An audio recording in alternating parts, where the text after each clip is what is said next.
Emily? Okay.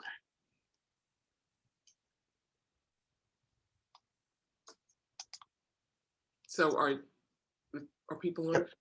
Yep, we're good. I'm going to go ahead and introduce everyone and welcome everyone to our space. So good afternoon, Roosevelt community and guests. My name is Carl Hunter, and I'm the Assistant Director for our Multicultural Student Support Services Office here at Roosevelt.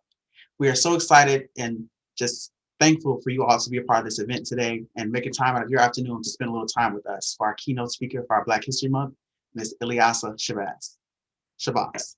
So a few reminders before we get started. We want everyone to make sure that they keep themselves on mute for the entire presentation, and you can take yourselves off mute once we get to our Q&A session at the end.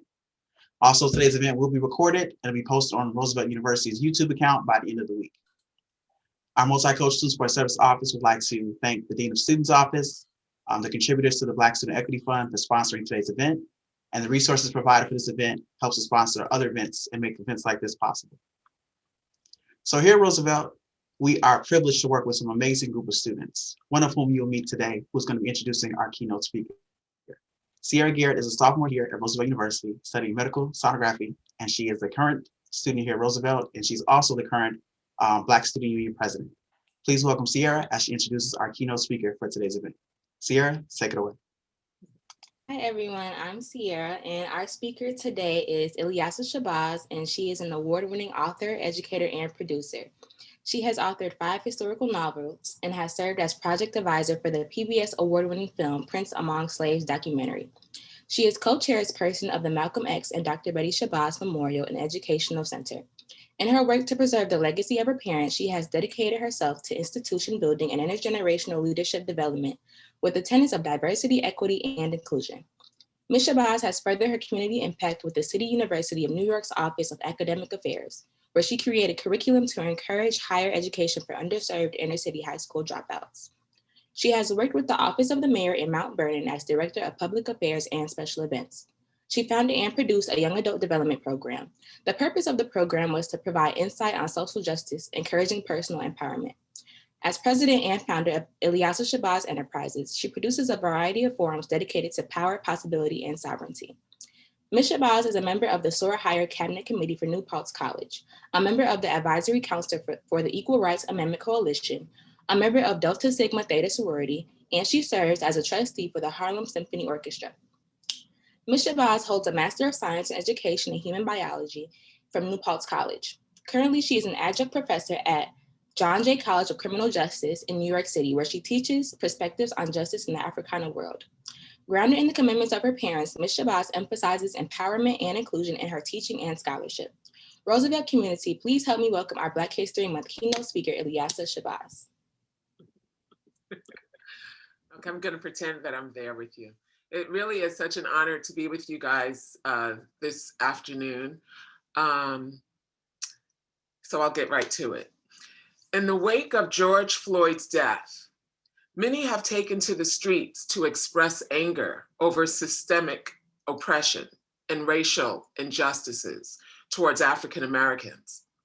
So many young people were politicized through the protests and marches in the aftermath of his death. We all witnessed the negligence and divisiveness of a failing administration. And the lesson young people took from that is unity and moral character matters. Not divisiveness, not cheating, not lying or stealing. Character is vindicated. Cheaters lose.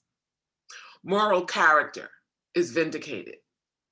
My father said, if you stick a knife in my back 9 inches and pull it out 6 inches, there's no progress. If you pull it all the way out, that's not progress. The progress is healing the wound that the blow made. He said, they haven't even begun to pull the knife out, much less heal the wound. And sometimes won't admit the knife is there. And so while this last year brought some awareness, like the toppling of Confederate monuments, the knife of systemic racism remains firmly in Black America's back. However, we need to do more to ensure Black, Brown, African, and Indigenous Americans are no longer murdered by police. We need to do more to critique dismantle and reform the unjust, separate sets of rules under which America has operated. Each of our roles in this fight, in this quest and demand will be different. I see my role as an educator. Americans who choose not to understand or acknowledge the truth must hear it again and again. America's truth and its history must be taught to our students in every school and at every level. This is our part of our path forward. We need educational textbooks that teach every American child that Black history is American history, and that American history is also Hispanic history, Native American history, and Asian history. There's no American history unless each and every voice is heard on the pages of those textbooks. If the voluminous pogroms against the Aboriginal Americans, slavery, Jim Crow, the 1921 massacre in Wall Street in Tulsa, Oklahoma, and the 1923 massacre in Rosewood, Florida, were taught in high school history classes, along with the Holocaust of the 1930s and the internment of Japanese Americans during World War II, then more citizens would understand the need for the federal government to appoint a committee to explore financial remuneration and the psychosis of those who have been systematically targeted for extinction by his fellow man. If students learned in world history classes that Africa is the cradle of the most advanced, thriving civilization ever to exist in mankind, as well as the impressive kingdoms of Futajello, Benin, Ghana, Mali, Egypt, to the same degree they learn about ancient Greece and Rome, we might better appreciate the beauty and magnificence of non-white civilizations in Africa, Asia, and Latin America. So how do we as individuals react to this moment? What do we do to help bring about a more egalitarian policy and educate Americans as a start? We as a people must be self-reflective, acknowledge truth, and be accountable for the narrative. What my father, Dr. King, Fannie Lou Hamer, Nat Turner, Denmark Vesey, Harriet Tubman, and many other African-American activists seeking relief from this knife wedged in our backs is this: even if you were not the callous policeman who knelt on George Floyd's neck, even if you were not a violent insurrectionist charging the Capitol, you likely have been one of the 3 officers who stood by as Mr. Floyd called out to his deceased mother, grasping for his last breath. Or you have been one of the officers who stood by at the Capitol, figuratively speaking. We all at one time or another have watched and allowed injustice in the world around us. But education is the key to being woke to these very injustices. My mother, Dr. Betty Shabazz, taught me this path. She believed education is the most powerful tool to combat the injustice of systemic American racism. I follow in her footsteps as an educator. My father further believed in action to obtain justice and rid this nation of institutionalized racism and discrimination. My parents' lessons about education and activism are more relevant than ever. We must continue to exert as much pressure as possible to change a system whose ingrained, divisive phobias are killing us. My prayer and hope is that this moment, this most challenging year, will produce, present, and future generations of problem solvers focusing on a holistic approach to human rights. This must be a transformative, collective movement waged on multiple fronts, short and long term, where each of us has an investment and where each of us must become an agent for change. As a nation, we witnessed political unrest and uncertainty, a deep, constant grief. And yet it has been a moment ripe for regenerative growth and possibility. We've experienced a moment marked by tragedy, a global pandemic, the failures of our government, police brutality, and brazen white bigotry. Yet at the same time, this has propelled national discourse around the movement for Black lives, the need for systemic change, and a more egalitarian America. Central to this discourse is the strength of community-led institutions that reflect our collective visions for what freedom really looks like and what accountability, democracy, and self-determination are. Now more than ever is the time to commit to the work of radical institution building. Many progressive organizations, including the Movement for Black Lives, Dream Defenders, the King Center, the Malcolm X and Betty Shabazz Center, have heeded the call for structural, systemic change, innovative institution building, and spirit-driven activism. But we need more. There's so much opportunity right now to finally bring about formative change. Many young people have been politicized through direct actions like the Black Lives Matter protests that took place nearly every day this past summer, and who also discovered the truth of our historic figures who challenged our government for being historically unjust, like Harriet Tubman, Frederick Douglass, Malcolm X, Dr. King, Fannie Lou Hamer, and countless others. Our young people, our children, are curious, intuitive, and ready. This past summer, Malcolm X was quoted 53.7 thousand times per hour in social media. And this is the clearest evidence that this generation is looking for leaders who speak truth and whose works provide them insights into the strategies and tactics they should employ to meet socioeconomic challenges head on.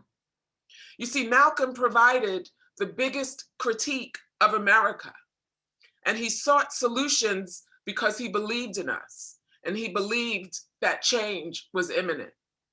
And so today it's important that we acknowledge, retain, and further this growing base of young leaders and organizers by engaging them in action-driven dialogue with smart, forward-thinking adults who are dedicated to power, possibility, and sovereignty, and guide them with truth as we work together to create a world which we are all proud.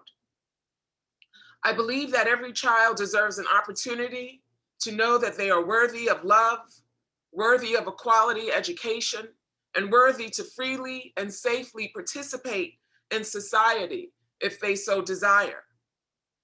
Ultimately, while we must always wrestle with the grief and despair of this time, we must also hold on to the joy that comes from generative possibility. That we as a nation are more than equipped to build dynamic, forward-thinking, and radical spaces rooted in our collective flourishing. And this gives me hope and keeps me excited to wake up every day. We have an opportunity to reflect on those who provided us with a roadmap for a better future. We can celebrate Dr. King, a man who had a special relationship with my father, Malcolm X, in spite of an effort to force us to choose one over the other, much like we choose W.E.B. Du Bois or Booker T. Washington, Tupac or Biggie Smalls.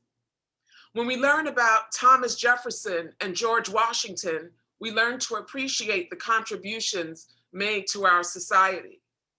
But let's look at my father, Malcolm X, and Dr. King. Though their philosophies in some ways varied, their respective moral principles enabled them to unite and work for the best interest of 22 million African Americans. Both men set out to strategically improve the quality of life for their people, all of which were embodied in the 1964 Civil Rights Act. And as we look to achieve more progress in our lifetimes, let us remember and reflect upon the successes of those who came before us. For without them, our climb would be even steeper, and we owe them our gratitude.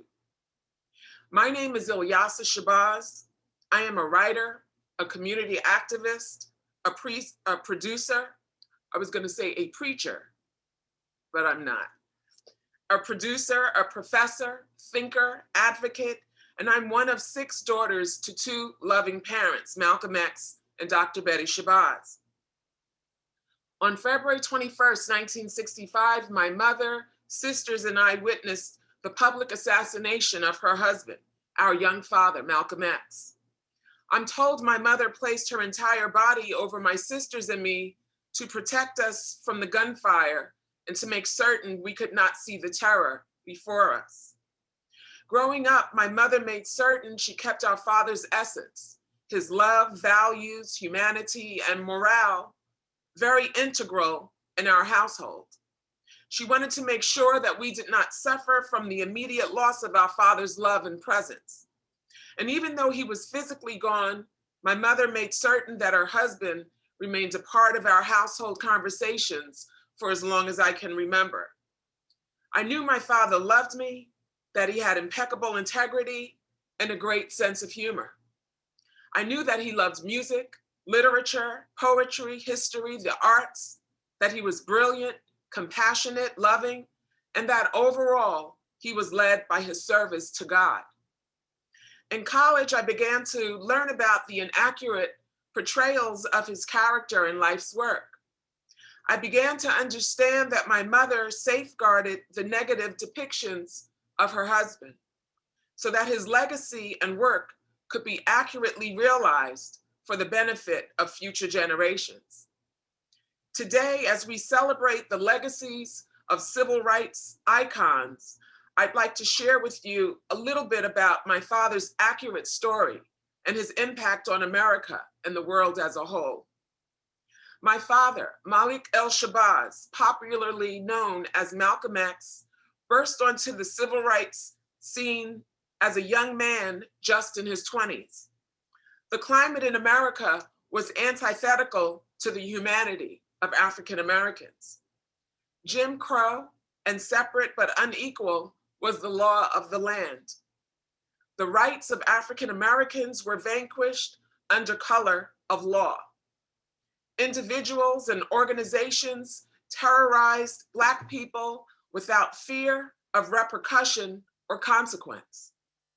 America's Black population was essentially without protection and without hope for a just America. In humble submission to God, Malcolm X stood up and stepped forward. He jolted the conscience of an America that lacked a moral compass. He quickened our spirits with his urgent demands for equal justice. We came alive with his insistence that America live up to her promise of liberty and justice for all. He devised a plan of action that would empower all Americans to live up to our greatest potential.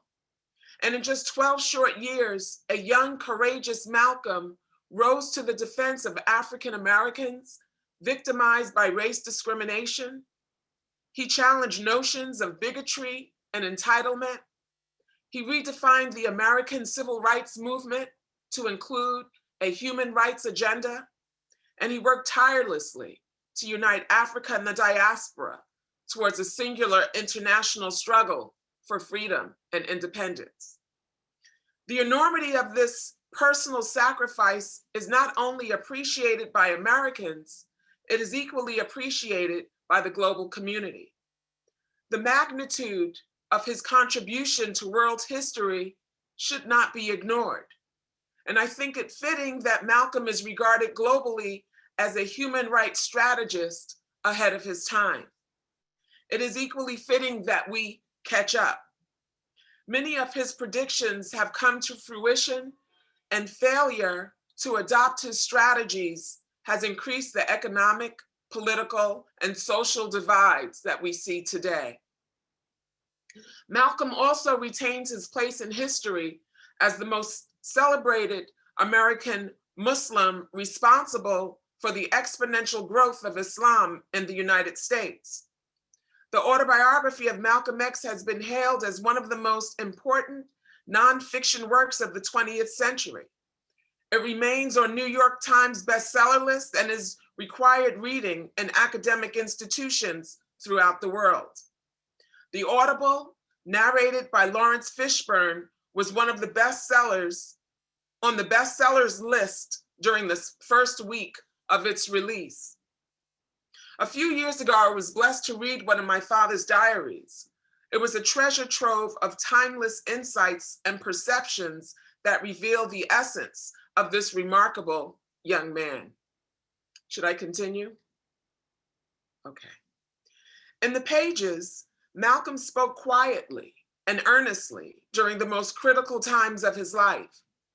I could experience this, my father, without the cluttering effect of rhetoric and analysis by historians, scholars, or casual observers.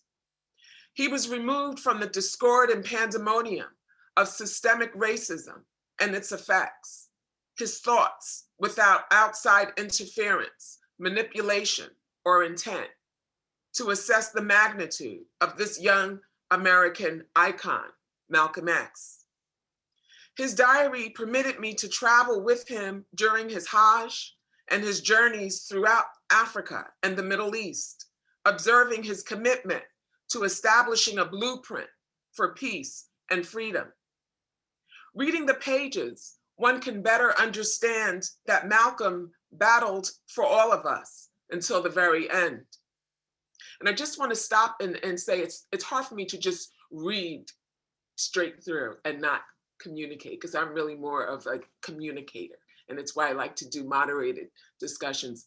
But I do think now during this time, it is important to talk about Malcolm because he is so relevant. And you know, as I mentioned, the clearest indication is the 53.7 thousand times per hour posts about him in social media. And this weekend, we are going to discover why we were misinformed about Malcolm. Because, you know, again, this is just the clearest evidence, because most of us were taught that Malcolm was someone that he clearly was not. And so when people would see me as his daughter or my sisters, you know, they were sort of taken aback because it wasn't what they expected. And so as I read my father's diary, I could not help but reflect on my own Hajj. And again, my father's work was not for the benefit of illuminating him and his family.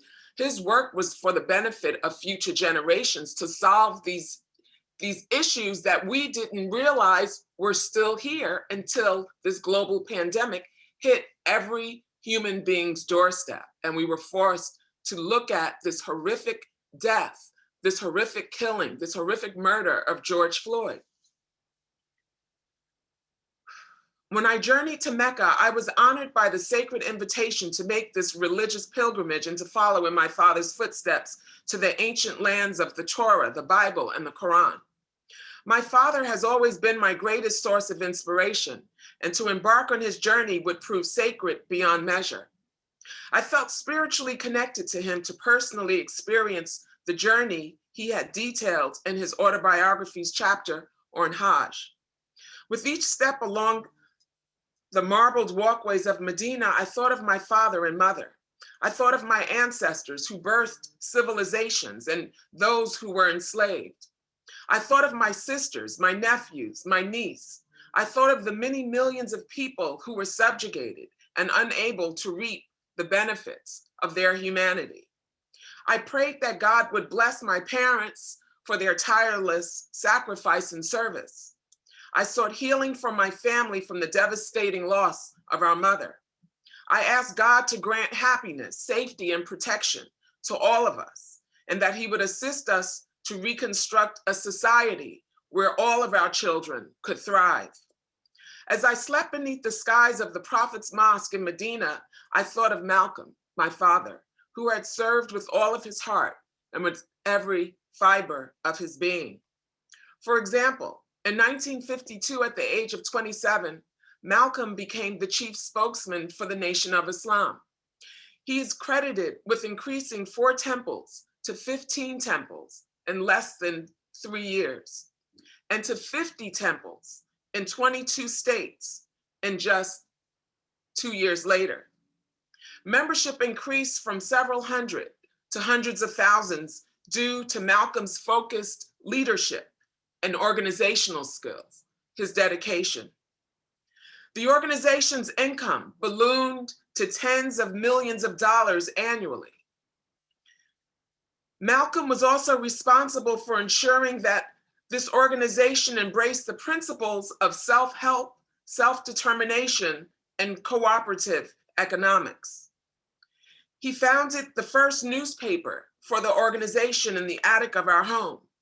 And it's no wonder that as a result of his determination, dedication, and unparalleled work ethic, that the organization held the largest Black-owned businesses in the United States during the Jim Crow era of race discrimination and legalized subjugation of African-American citizens. Near the end of his life, he embraced the global Sunni Islam. Part of this journey was changing his name from X, the unknown, to El-Hajj Malik El-Shabazz. The name Shabazz has a long history in the founding of civilization and has various meanings. Eagle, falcon, royalty, but one of its most popular meanings is mighty. And for some of us, the word mighty evokes ideas of grandeur or dominance. But my father was mighty in a different kind of way. Yes, he was strong, but he was compassionate. Yes, he was vibrant, and some would even say fiery, but he was sincere. And yes, he was an icon, but he was a fellow human being who championed human rights for everyone because of his faith and because he believed in our collective humanity. Yet he still had detractors, individuals who wanted to see him and his family hurt. As I circled the Kaaba, drank from the Zamzam, and walked between the hills of Safa and Marwa, I felt extremely grateful that my father was blessed with a brief respite from the venomous and vindictive rancor associated with his break from the Nation of Islam and the constant danger created by powerful forces within our government, having declared him an enemy of the state. I prayed at the Prophet's Mosque with gratitude that my father was treated with honor and distinction in this first world land of kings, priests, and scholars of historical antiquity. During my Hajj, I was blessed to view the Holy Kingdom through my father's eyes, the eyes of a man who had seen the senseless brutality of racism and discrimination. In his childhood, he had witnessed his family threatened, harassed, and chased by those who believed the untruths of racist propaganda. As a 5-year-old, he had watched his family home burned to the ground by a mob of the Ku Klux Klan, a racist, white, bigot, terrorist organization. Young Malcolm and his siblings gathered around their mother when she was told that her husband had been lynched by local Klansmen, tied onto a train track to sever his torso. Young Malcolm witnessed unscrupulous politicians maneuver to steal his family's land from his widowed mother during the Great Depression in a state-run institution, which intruded on his childhood and separated him from his siblings. As I climbed Mount Arafat to pray for my parents, I was overwhelmed with gratitude, knowing that my father had walked this very land, a Negro, embattled since his 20s to gain historical knowledge of the true identity and hence equal rights for Black, Indigenous people of color worldwide. I was overwhelmed with gratitude that this young man, Malcolm X, spent his adult life challenging a government whose systemic racism shackled him within the confines of second-class citizenship. Although his government responded by unleashing all the power of its enforcement agencies and espionage against him, Malcolm remained steadfast and undeterred. He would not quit on us. Rather, he persisted in the mission to obtain equality for all. During this God-given respite, for the first time in his life, Malcolm enjoyed the freedoms of first-class citizenship with the dignity and recognition conferred on him in this first world land.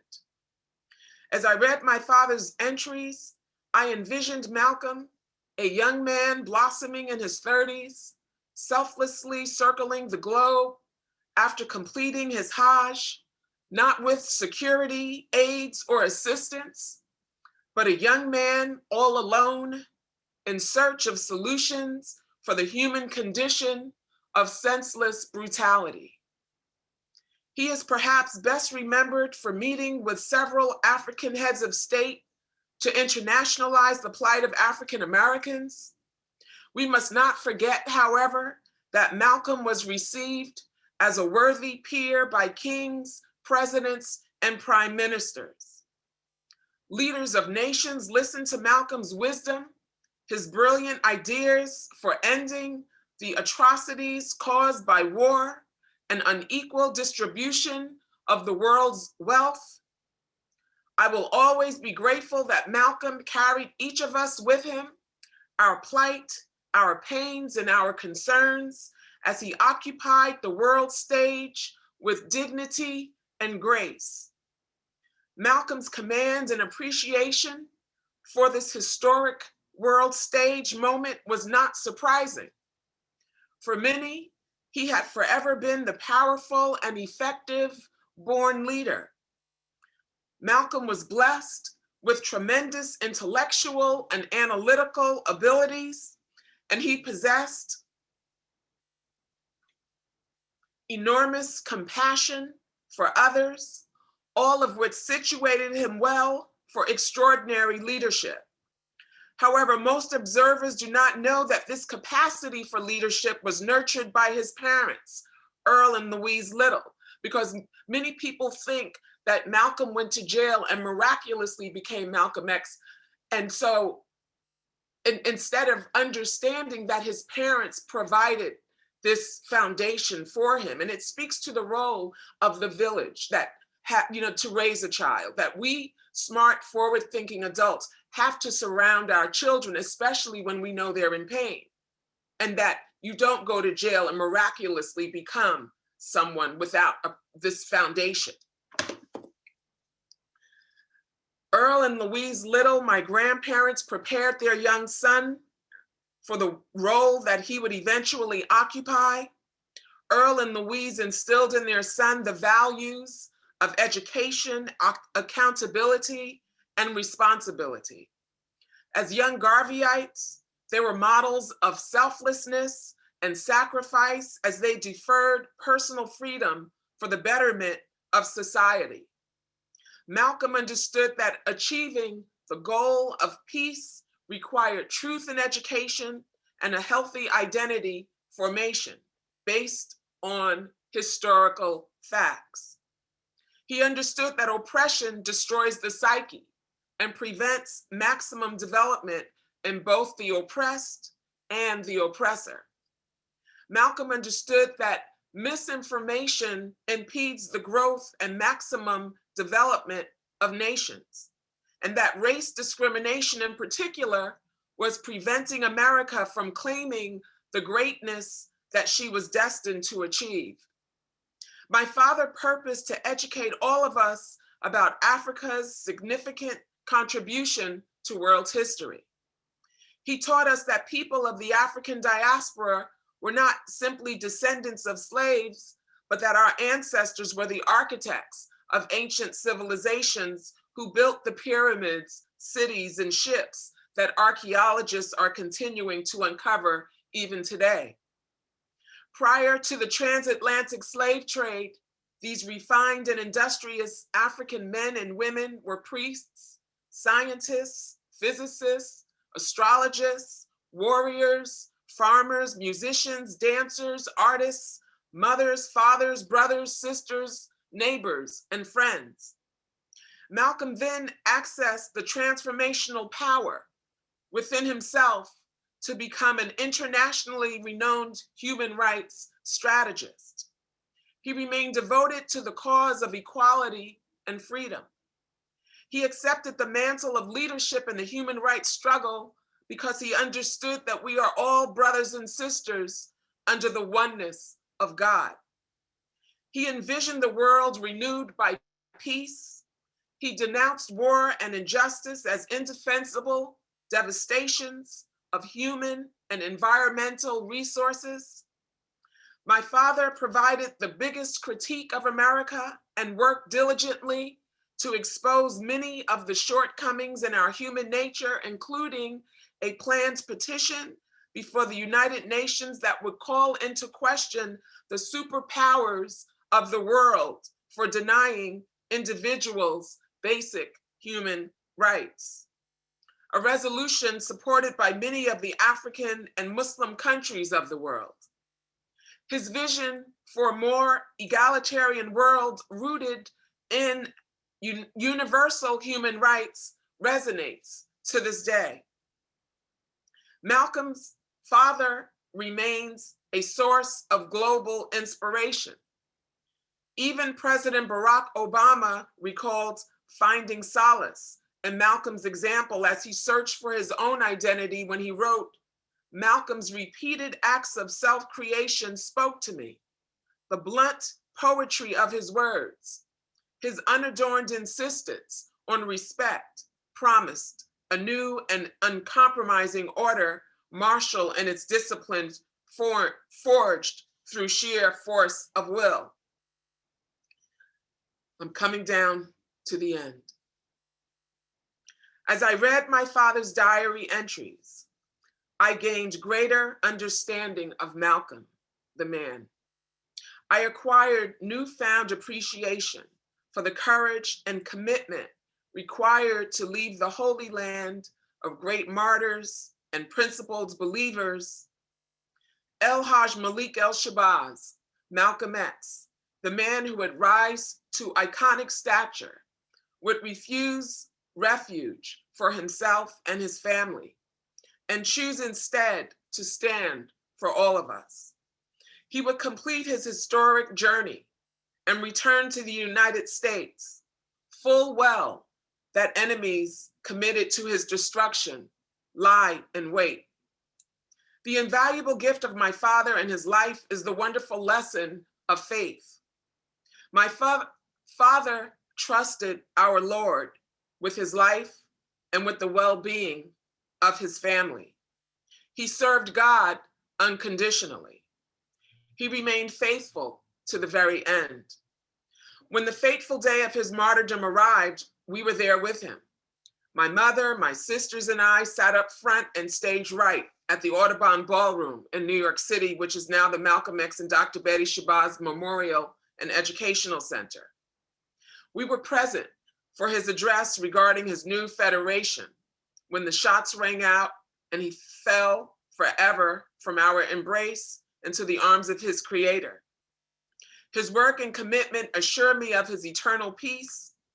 He would be proud of all of us who continue to live with his legacy in our hearts and in our minds. He would be proud his words and actions live on through me and through you.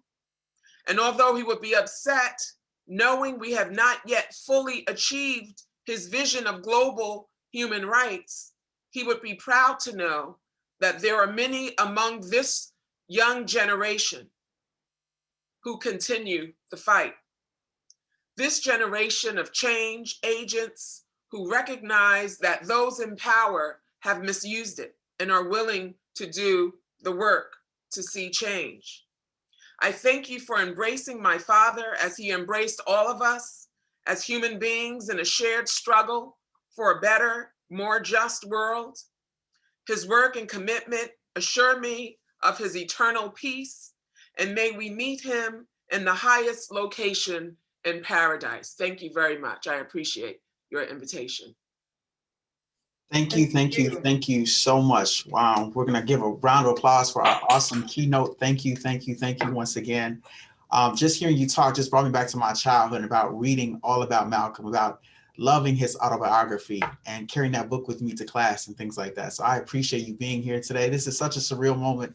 As I told you before we started, I'm such a huge fan of you and your father. So thank you so much once again for taking time out to be here with us today. You are Black History Amplified. So we thank you so much for that. Thank you, Carl. No problem. So we would like to move on to our question and answer portion of our session today. We will be led by Emily Avello, our interim senior director for equity, inclusion, and engagement. If you have any questions, please place them in the chat, or you can raise your hand to ask your question out loud. If no questions are received from the audience, we will be reading our prepared questions. So Emily, take it away.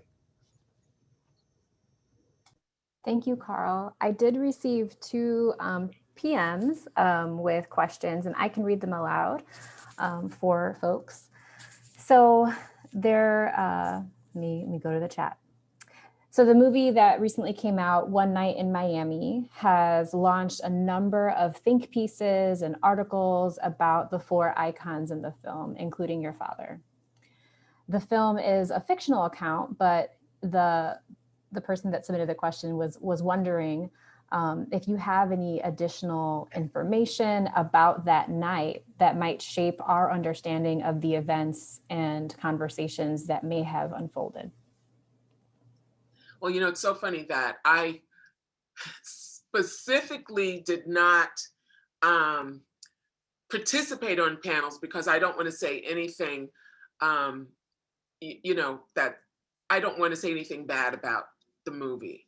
And I thought it was great, but of course, because it was my father, you know, I'm going to notice things that maybe other people wouldn't. And, you know, what I do know is that Sam Cooke was so much more dignified. Malcolm was so much more dignified. Muhammad Ali was so much more dignified. Muhammad Ali didn't drink. And so when I saw that they had him sneaking drinks behind Malcolm's back, I didn't understand what the purpose of that was, because I think now we Americans are so much more, you know, we have matured, right? And I think that just for light TV, you know, that wasn't necessary. But I thought it was a really great opportunity to understand these men and understand that it was their strength, you know, their wisdom that brought them together. And we can only imagine the things that they really talked about, because the times were very similar to what we experienced this past summer. People were fighting for a quality life. They were fighting just to be acknowledged as human beings, not 3/5, but full-fledged human beings.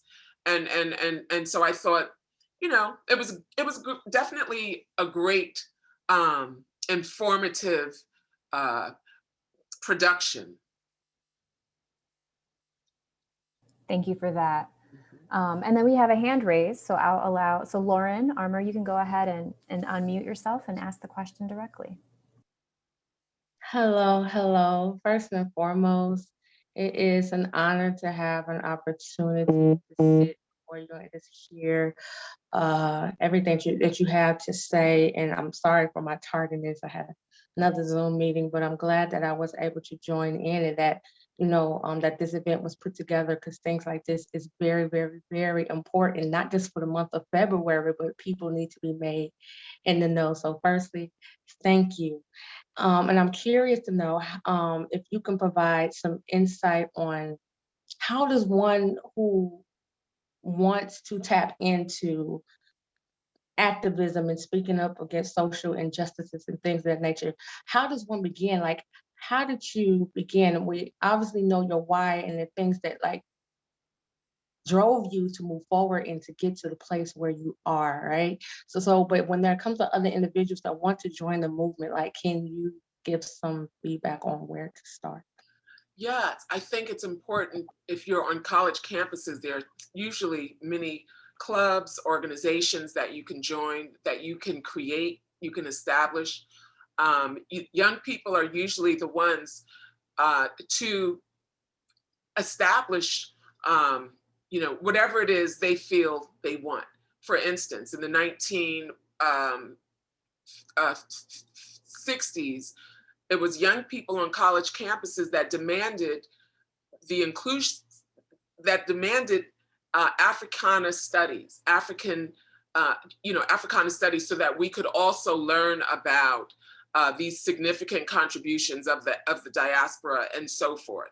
It's young people who started the movement in the 50s and 60s. It's young people who galvanized for the Black Lives Matter protests that happened in 50 states in America and 18 countries abroad, where people of a variety of ethnic backgrounds and so forth participated, proclaiming that Black Lives Matter. So I think that you start with wherever you are on campus, joining some of those clubs, creating them if they don't exist, and also there are usually centers that you can participate. The King Center, Dream Defenders, the Shabazz Center, all have virtual presence.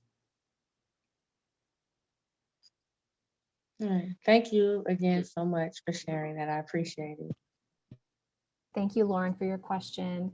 I'm going to go in order from the questions and the hands received. So there is somebody who's under Christy Kotek's name, but I know it's not Christy Kotek.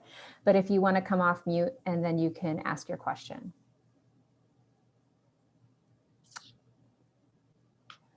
You may not know it's you. So I will jump to Jeremiah. You're next in line if you would like to come off mute, and then you can ask your question. Yeah, I mean, it's not really a question. I just wanted to state that the word Niger is derived from Egypt, one of the oldest civilizations in this world, and NGR, that word means God. So if you look it up and things like that, it'll show you that they called their gods NGR. And then when the Romans invaded Egypt, they started adding vowels like A-E-I-O-U in the word and changing it and things like that. So, yeah, I just wanted to throw that out there. Thank you, Mr. Educator. That's great.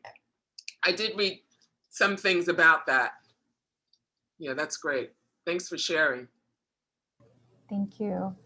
And then I think next in line we have Dominique. If you'd like to come off your mute and go ahead and ask your question. Hi, Dr. Shabazz. I wanted to reiterate what everyone else said again. I'm kind of nervous, but so excited to have this opportunity to hear you speak and to speak with you further. I am actually a staff member at Roosevelt, but I did have a question. So working in a system that isn't necessarily built for myself and students that look like myself, but still having like a revolutionary heart, what advice would you have on navigating working within the system so I can be an advocate and support and there for students, but still wanting to like be in there, like be in there doing it and like balancing those two passions and pulls? If you have any advice on that. What can you do to offer support? I guess it's more for myself. Any advice for myself as a educator and someone who supports and advocates for students, especially Black and Brown students? How can I navigate this system and working and living in it and being encouched in it, but while also having like this pull and passion to be a revolutionary, to make those deep changes that you aren't always able to do from within the bounds of like the job and stuff, if that makes sense? It does, and I think you basically, you basically said it. I mean, you're already doing it. It's a challenge for all of us, but we have to also understand that we can't accomplish anything by ourselves. And so it's important that we find a community, right? Our village. And if it doesn't already exist, again, create it. Because I'm sure that there are other staff. First of all, your hair is beautiful. I love the Thank color. you. I'm so distracted by it, but just gorgeous. But creating that village that we hear, our great leaders speak of, and that's just so important, and probably the reason why they have sororities and fraternities and so forth. When you find people with like mind, where you have the support to accomplish whatever it is that you need to accomplish. And also, make sure that you learn about, the history of us. Make sure that you are solid in your identity, right? Yeah. Yeah. Thank you so much. I really appreciate it. Thank you for the question, Dominique. Again, I'm going to ask the individual to unmute themselves. You signed in, you're on a phone. I see your headphones. There you go. So you go ahead and ask your question. Okay. Ooh, this is exciting. All right. My name's Teresa Maley. I was wondering, Miss Shabazz, how do you feel like, okay, so with Malcolm X, he left the Nation of Islam and he was uniting the world basically with his tactics. And it's like, as soon as all these like Black leaders, Black figures try to be like make unity out of the world and have all skin colors coming together, they were assassinated or put to jail. Like, why do you think that is the case? Because now I don't like, is it like a scare tactic for no other leaders to unite everyone? They don't want us to stay divided. Like, it's very frustrating personally. And I haven't even been through the start of the history. My parents, they're older. They're like more so like basically nonchalant, like, it is what it is. But I feel like if we can all be united, but it's so much segregation. That's right. But my father said that it would be this generation of young people who would recognize that those in power have misused it and demand change, and that you would be willing to do the necessary work to ensure that change happens. And so you are hereby change agents. Okay. I mean, I like that. It's the truth. I mean, just think about it. Look at all of the people that protested, marched, and demonstrated this past summer during a global pandemic. We didn't know what COVID was. We were all locked in our homes, wondering, whatever this thing is it going to get us, right? We were questioning our mortality. Are we going to live or are we going to die? And to be forced to watch this horrific killing of George Floyd, senseless killing that we've been talking about for a very long time. Emmett Till. We've been talking about these killings for such a long time, where people said, oh, come on, get over it. Slavery ended a long time ago. But now we're discovering not only about these unlawful killings, we're discovering about history that we didn't even know about, right? Because we're told that even Egyptians weren't African, and it's on the continent, right? And now we're discovering the pyramids in the Sudan. We're discovering the pyramids all across the continent, and we're discovering that Africa is the cradle of the most advanced civilization that ever existed in mankind. That we all came from there, at some point in our lives, right? And so it is a matter of being informed and ensuring that our educational, for me, extremely important that our education curriculum is inclusive of historical facts, and let's move forward. Yeah, and just one more comment. It's like I was previously law enforcement, in a CEO in the Cook County, and when the George Floyd situation happened, I was in like a middle situation. I was stuck because it's like I couldn't be that. I feel like I couldn't be that voice. I wanted to go protest, but they were like, "Oh no, don't do it. It's not your spot," and stuff like that. And it really made me feel misplaced, and I felt like I wasn't a part of the movement. And it's not even a bad movement. I felt like it was an antagonist. And so I just left the law enforcement agency because it was too much to go through. And I want to help my people, and I want to be self-made and have my name around the world and have everyone else be, discovered too. That's Black, brown, all. So yeah, that's amazing. It's an honor talking to you, by the way. So that was my last comment. Thank you so much, Teresa.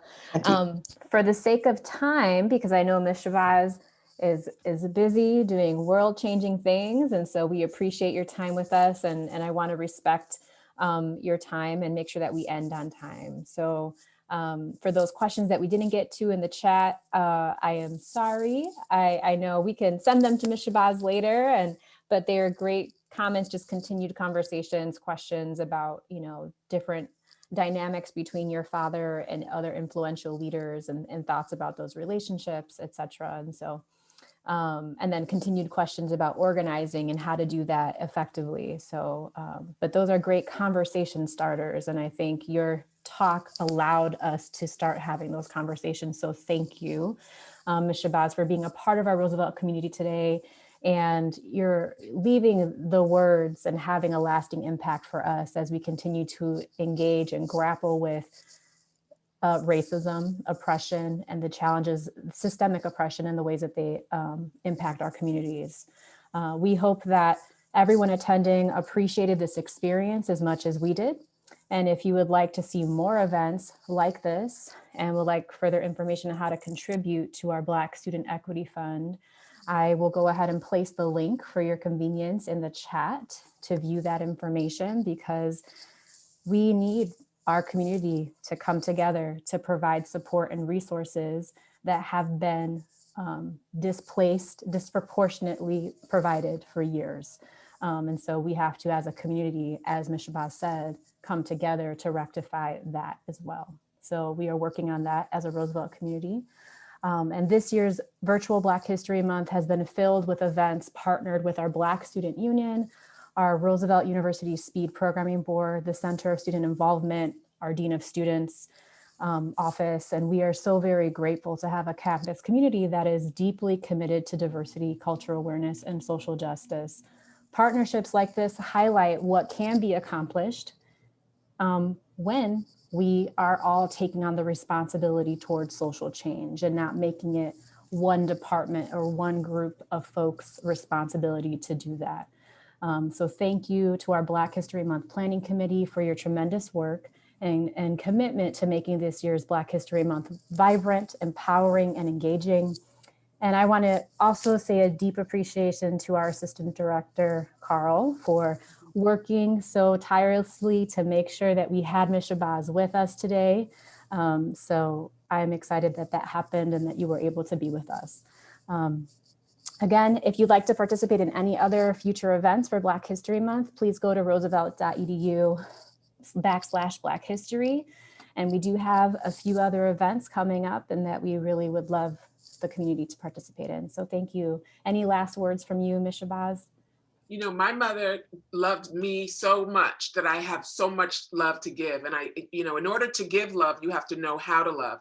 And so as much as I love Ilyasah, I want to say that I love you. I appreciate all of your comments. And, I will continue to keep you in my prayers and understand that you have the power to do anything that you want to, anything that you believe you can accomplish, you can. So go for it. I had a great quote, but I don't think we have time. I don't think that there's time. It's going to end at 3 o'clock. Is that right? Yeah, we are ending right now. So Okay. Thank you for your last words. Thank and we you very very much appreciate your time. Thank you to the Roosevelt community for joining us today.